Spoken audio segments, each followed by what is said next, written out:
आज के समय में व्यक्ति अपने जीवन में धन को सबसे अधिक महत्व देता है। धन के आगे उसके लिए कुछ मायने नहीं रखता। ऐसे लोगों के लिए रिश्ते भी कोई मायने नहीं रखते, और ऐसा इसलिए होता है क्योंकि हमने धन को ही सब मान लिया है, और यही कारण अहंकार बन जाता है। हमारे दिमाग में यह बैठ गया है, इस संसार में यदि कोई सुखी रह सकता है, खुश रह सकता है, वह केवल धनी व्यक्ति ही है, जिसके पास धन दौलत संपत्ति सब कुछ है, उसका जीवन खुशहाल है। ऐसा हम सभी की मानसिकता होती है, लेकिन इसमें कितना सच्चाई है हम इस पर ध्यान ही नहीं देते।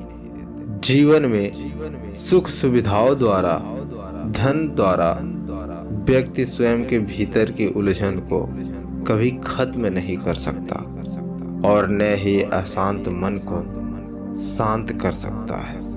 इन सब के होने के बाद भी जीवन में अशांति होती है। ऐसा इसलिए है क्योंकि आजकल के समय में हर कोई अपने जीवन में बहुत दुखी और परेशान है। मन अशांत है। सबका कारण बेशक अलग अलग हो सकता है, लेकिन हर कोई इस तनाव से घिरा हुआ है, और इसी तनाव को कम करने के लिए हम इधर उधर भागते हैं ताकि हम भीतर से शांति कर सके, लेकिन तब भी वह हमें नहीं मिलती, क्योंकि मन की शांति धनी होकर या इधर उधर भटक कर नहीं मिल सकती है। वह केवल तब मिलेगी जब व्यक्ति स्वयं को संतुष्ट कर अपनी इच्छाओं का परित्याग कर देगा। किंतु क्योंकि इसी के त्याग के बाद आपका लालच खत्म होगा, तभी मन भीतर से शांत होगा।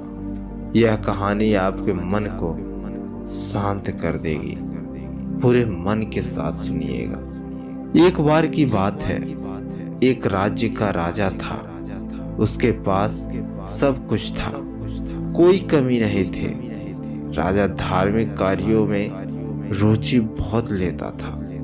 हमेशा दान पुण्य करना, भूखे को भोजन करवाना, गरीबों की सहायता करना, वह इनमें से किसी भी काम में कोई कमी नहीं करता था।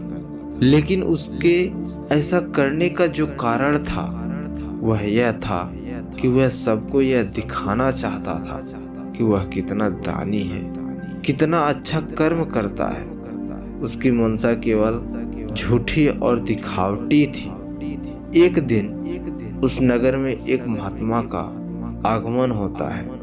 वह एक प्रख्यात महात्मा थे जो सदैव सत्य के मार्ग पर चला करते थे।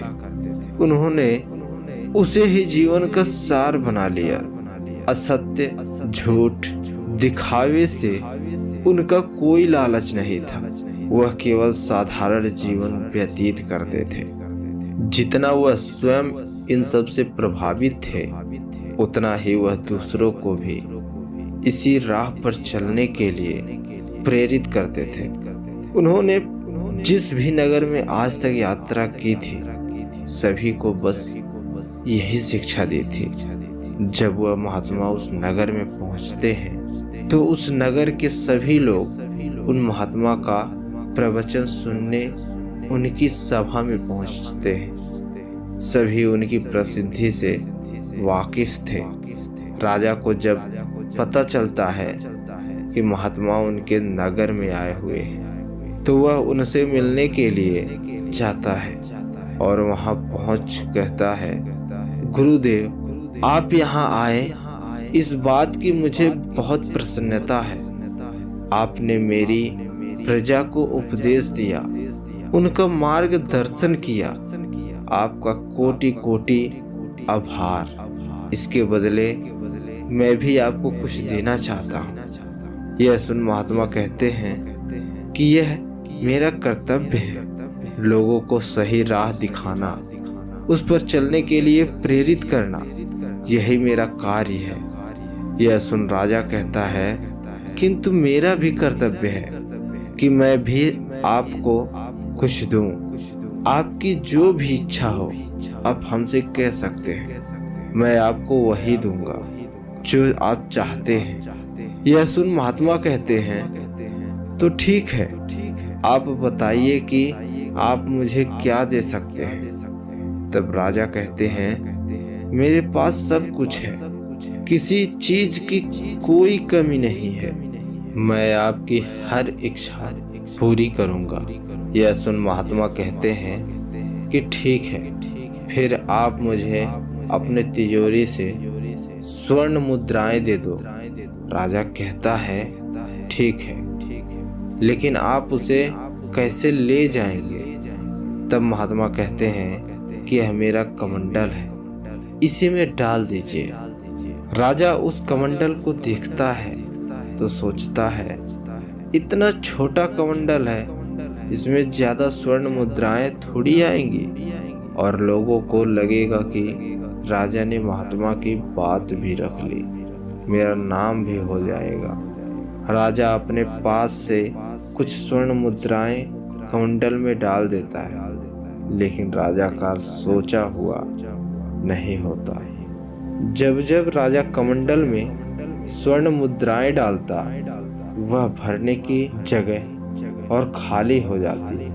राजा ने एक एक करके अपने सारे स्वर्ण मुद्राएं जो उसके पास रखे भी थे उसमें डाल दिया, लेकिन वह तब भी नहीं भरा।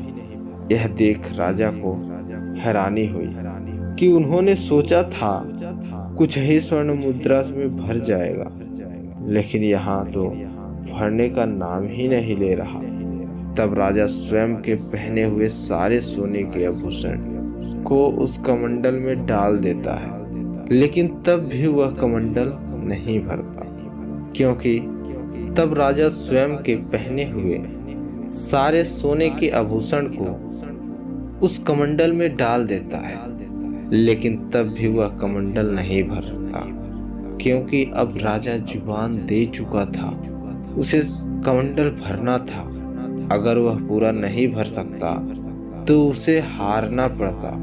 इसलिए वह अपने मंत्रियों को आदेश देकर अपने तिजोरी का सारा स्वर्ण मुद्राएं मंगवाता है, लेकिन महात्मा का कमंडल तब भी नहीं भरा। अंत में राजा वही थक कर बैठ जाता है। यह देख महात्मा कहते हैं, क्या हुआ राजन, आपने मेरा कमंडल अब तक नहीं भरा। यह सुन राजा कहता है कि मुझे क्षमा करें, यह मुझसे नहीं होगा, मैं इस कमंडल को नहीं भर पाऊंगा, मैं अपनी हार स्वीकार करता हूँ। यह सुन महात्मा मुस्कुराने लगते हैं और कहते हैं कि चलिए फिर आप मुझे कुछ और दे दीजिए। राजा कहता है कि क्या चाहिए आपको। महात्मा कहते हैं, आपका यह अहंकार कि आप सब जानते हैं, सब कर सकते हैं, आपका यह अहंकार मुझे दे दीजिए और स्वयं को अहंकार से मुक्त कर लीजिए, और अब जो भी करिए साफ मन से करिए, दिखावे या नाम के लिए नहीं। यह सुन राजा को अपने अहंकार का यह एहसास होता है कि उसने आज तक हर काम अहंकार में आकर ही किया है और स्वयं को सबकी नज़रों में ऊपर उठने के लिए किया, किसी की सहायता के बारे में सोचकर नहीं। तब वह इस गलती के लिए महात्मा से क्षमा मांगता है और कहता है कि महाराज, आपने सत्य कहा, मैं इस बात से पूर्णतः सहमत हूँ, मुझे मेरी भूल का एहसास है।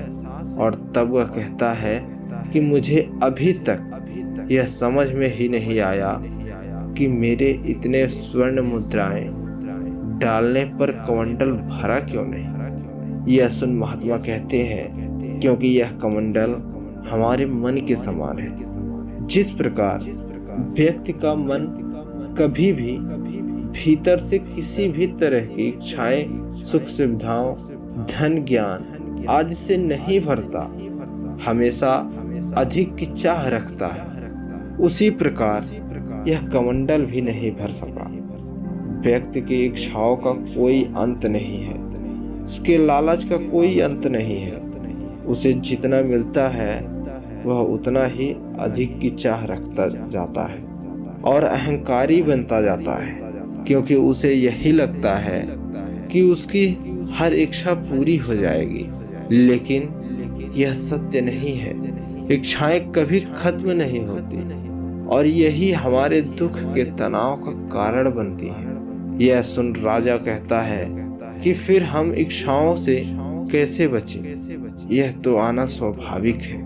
तब महात्मा कहते हैं कि उसका त्याग करो, स्वयं के भीतर से खत्म कर दो। यदि आप मन की शांति चाहते हैं तो उसके लिए आपको अपने भीतर से इच्छा, लालच, अहंकार सबका त्याग कर स्वयं को संतुष्ट करना होगा। और जब आप भीतर से पूर्ण संतुष्ट हो जाएंगे, उस दिन आपके जीवन से दुख, अहंकार सब खत्म हो जाएगा और आपके जीवन में सरलता और शांति आ जाएगी। अतः व्यक्ति को अपने जीवन में शांति लाने के लिए, स्वयं के मन को शांत रखने के लिए बस स्वयं के भीतर के अहंकार, इच्छाओं का त्याग कर स्वयं को संतुष्ट करना है। यही इसका उपाय है। महात्मा की यह बात सुनकर राजा बहुत प्रभावित हो जाता है और राजा महात्मा के कहे हर बात को अच्छे से जान और समझ लेता है। राजा महात्मा के ज्ञान और उपदेशों से यह समझ जाता है कि किस वजह से वह इतने प्रख्यात हैं, क्योंकि वह जानते हैं कि किस प्रकार मनुष्य को सही राह पर चलना सिखाना है। राजा महात्मा के चरणों में गिर जाता है। दोस्तों, इस कहानी से हम यह भी सीख सकते हैं कि मनुष्य के जीवन में धन दौलत, अहंकार और इच्छाओं के बिना भी आप अपने आप को संतुष्ट रख सकते हैं। जब आप अंदर से संतुष्ट हो जाएंगे तो आपका मन भी शांत हो जाएगा। यह कहानी आपको कैसी लगी हमें कमेंट करके जरूर बताएं। धन्यवाद।